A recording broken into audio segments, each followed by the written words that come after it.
A perfectly timed Ushiro Mawashi Gary lands flush. The crowd goes wild.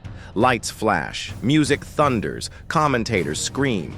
This isn't some local dojo tournament. This is karate combat.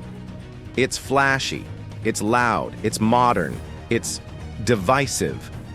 Some hail it as the rebirth of karate for a new generation. Others whisper that this is the final nail in the coffin of traditional karate values. Some see it as evolution. Others call it heresy. But one thing is clear. Karate combat is changing what the world thinks karate is. But what if both sides are right?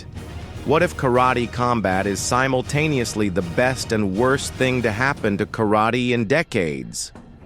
Let's go deeper. Let's ask not just what it looks like, but what it means. Is karate combat saving karate, or is it killing the very soul of it? Today we ask the uncomfortable question. Is karate combat saving karate, or killing the very thing that made it unique in the first place? If you're into martial arts history, philosophy, and combat sports evolution, consider subscribing. I make content that respects the past but isn't afraid to question the future. Karate Combat was launched in 2018 by Michael DePietro and Rob Bryan, aiming to fill a void. Real full-contact karate, with real rules, real production, and real reach. The fighters come from various backgrounds: Kyokushin, Shotokan, Goju Ryu, even Taekwondo and kickboxing. Some of them never wore a dogi, and yet they fight under the name karateka. The rules are hybrid: full contact striking, no ground fighting, brief ground and pound allowed, all in a pit-like arena designed to keep the action going. There are no kata, no dogi, no bowing to showmen, just gloves, gum shields, and game faces. The arena looks like it was pulled from a science fiction movie. Fighters are introduced like gladiators. And the promotion? It's supported by big names: Georges St.-Pierre, Lyoto Machida, Stephen Wonderboy Thompson, Raymond Daniels, and even Bas Rutten, who brings his chaotic charm to the commentary booth. It's designed for virality, for YouTube shorts, for TikTok viral content, for quick dopamine hits, but the athletes are real, the damage is real, and the fights are not staged. And it's working. Millions of views, a global audience, and a new generation of fans who never trained a single kata in their life. To understand why some recoil at karate combat, we have to remember where karate comes from. It wasn't created for crowds. It wasn't built for sponsors. It was forged in silence, in temples, on islands, in silence. Born in Okinawa and molded in Japan, karate was never meant to entertain. It was a path, a way to forge character through discipline, humility, and self-control. The dojo wasn't a stage, it was a temple. You didn't train to win trophies, you trained to master yourself. Gichin Funakoshi once said, "Karate is not a game, it is not a sport, it is a way of life." Kenwa Mabuni believed kata were sacred teachings, not performance routines. Masutatsu Oyama, founder of Kyokushin, tested his students in 100-man kumite, not for points, but for spirit. These were men who saw karate as a form of austere refinement, where the goal wasn't victory but self-transcendence. Karate was zazen in motion. Training meant hardship, repetition, inner struggle. No neon, no sponsorships, no cinematic walkouts. So when a traditionalist sees karate combat, they may see entertainment wearing karate's face, but not its essence. And that raises the uncomfortable thought: when we turn karate into a spectator sport, are we betraying its very soul? Karate combat makes no secret of its goals. It wants to be exciting, accessible, marketable. Let's be honest. Karate combat is not about spiritual growth. It's not about kata, meditation, or moral codes. It's about high-impact striking, cinematic presentation, and marketability. Yes, the fighters are real. Their techniques are sharp. Their courage is undeniable.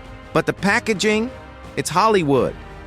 And in doing so, it strips away what some believe to be essential: ritual, silence, katas, history. In their place, fighter nicknames, color grading, and cinematic showdowns. There's a danger in that. When you emphasize the spectacle and ignore the tradition, karate becomes just another product in the content economy. Where is Mokuso? Where is Bo? Where is the idea that we bow not to the opponent, but to our own ego? Is this still Budo, or is it content? And here's a deeper worry. If karate combat becomes the face of karate to the world, what happens to the dojos built on humility and tradition? A child watches karate combat, walks into a dojo, and asks when they'll get to fight in the pit. Not when they'll sweep the floor, not when they'll learn respect. And if that shift becomes permanent, if the art becomes just a product, then perhaps yes, something sacred is being lost. But let's not dismiss it so fast. Here's the counter-argument, and it's powerful. Maybe karate combat is not the death of karate, but its rebirth. Not in its purest form, but in a form that can survive. Karate combat may not be traditional, but it is real. Traditional karate has been fading. McDojos, low attendance, Olympic disappointment. For many, karate became boring, irrelevant, or even laughable. Karate combat flips the script. It shows that karate techniques can work, that traditional stances, timing, and footwork can hold their own, even in a modern ring. This is full-contact karate, not Olympic point sparring, not no-contact tournaments where the first tap wins. These are fighters who take damage, risk injury, and bleed for their craft. And for many, that's more in the spirit of Budo than the artificial safety of WKF rules. No, there are no kata, but there are knockdowns, real timing, distance, strategy, heart. Athletes like Rafael Aghayev and Gabriel Varga didn't come to karate combat to perform. They came to fight. And in doing so, they remind us that karate has teeth. Maybe this isn't the karate of the 20th century, but perhaps it's the one that can survive the 21st. Because outside of karate combat, what's left? Dying dojos, point tournaments with plastic medals, and kids who quit after yellow belt. Karate combat may not be the temple, but it might just be the billboard that gets people to walk toward it. And that raises a difficult question.